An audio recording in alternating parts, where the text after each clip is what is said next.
हम सब यही सोचते हैं ना कि स्पेस मतलब बहुत ज्यादा ठंडा।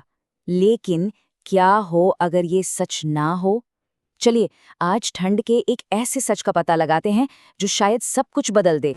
तो सवाल ये है, अंतरिक्ष आखिर कितना ठंडा है? इसका जवाब तो आसान सा लगता है ना, पर असलियत ये है कि जो जवाब हम जानते हैं वो पूरी तरह से गलत हो सकता है। जी हाँ, वो जवाब जो हमें इतना सीधा और सरल लगता है, वो सच है ही नहीं। असली जवाब तो कहीं ज्यादा अजीब और सच कहूँ तो हैरान कर देने वाला है।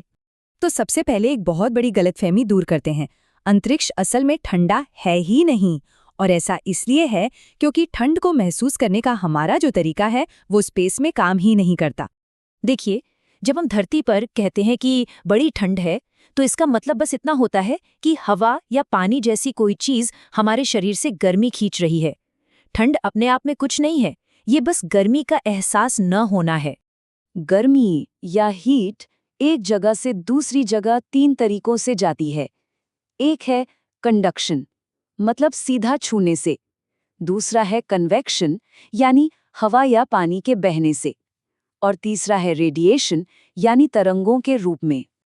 अब सोचिए, स्पेस के वैक्यूम में क्या है? कुछ भी नहीं। न तो कुछ छूने के लिए है, न ही हवा बह रही है। तो कंडक्शन और कन्वेक्शन तो हो ही नहीं सकते। बचता है सिर्फ एक तरीका, रेडिएशन।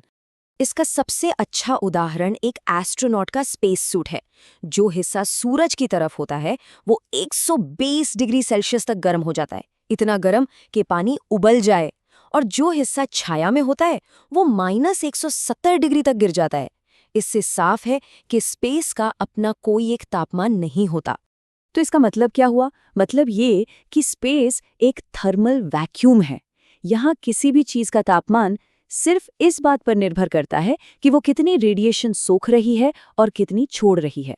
या तो वो उबलेगी या जम जाएगी। ठीक है, पर अगर कोई चीज सूरज और तारों से बहुत बहुत दूर हो तो उस खालीपन का तापमान क्या होगा? हमारे ब्रह्मांड का एक तरह से डिफ़ॉल्ट तापमान क्या है? इसका जवाब हमें मिलता है कॉस्मिक माइक्रोवेव बैकग्राउंड से। इसे ऐसे समझिए जैसे ये बिग बैंग के बाद बची हुई एक हल्की सी गर्मी की गूंज है। ये गूंज अरबों साल बाद भी पूरे ब्रह्मांड में हर जगह मौजूद है। और जानते हैं इस गूंज का तापमान कितना है? सिर्फ 2.7 केल्विन।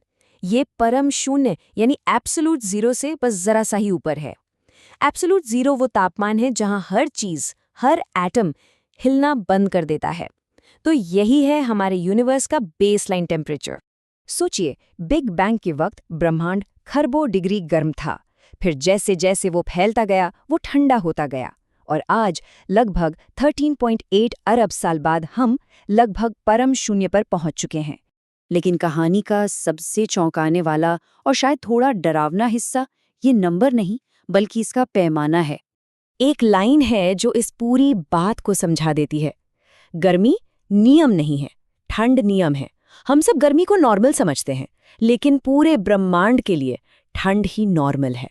और ऐसा क्यों? क्योंकि हमारे ब्रह्मांड का लगभग 90% हिस्सा विशाल खाली जगहें हैं, जिन्हें कॉस्मिक वॉइड्स कहते हैं। और इन जगहों का तापमान वही 2.7 केल्विन है। तो फिर गर्म जगह कहाँ है? ये बात हैरान करने वाली है।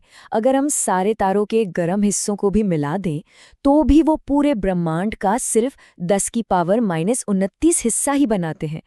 ये नंबर इतना छोटा है कि इसे लिखने के लिए पॉइंट के बाद 28 जीरो लगाने पड़ेंगे। मतलब ये लगभग कुछ भी नहीं है। ब्रह्मांड के बड़े से हिसाब किताब में गर्मी एक राउंडिंग एरर से ज्यादा कुछ नहीं है। असल में ठंड ही सब कुछ है।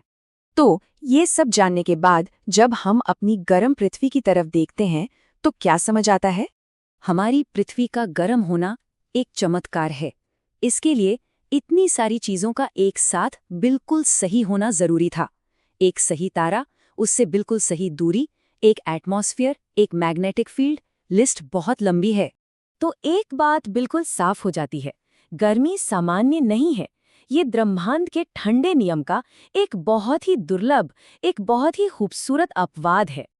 और हाँ, ये हमेशा के लिए नहीं है।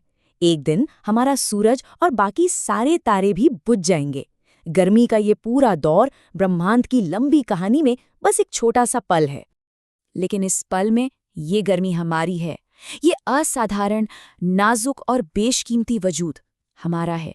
तो अंत में ये सवाल बचता है, एक ऐसे ब्रह्मांड में जो लगभग पूरी तरह से ठंडा और खाली है, हमारे इस एक गर्म जिंदा पल का आखिर मतलब क्या है?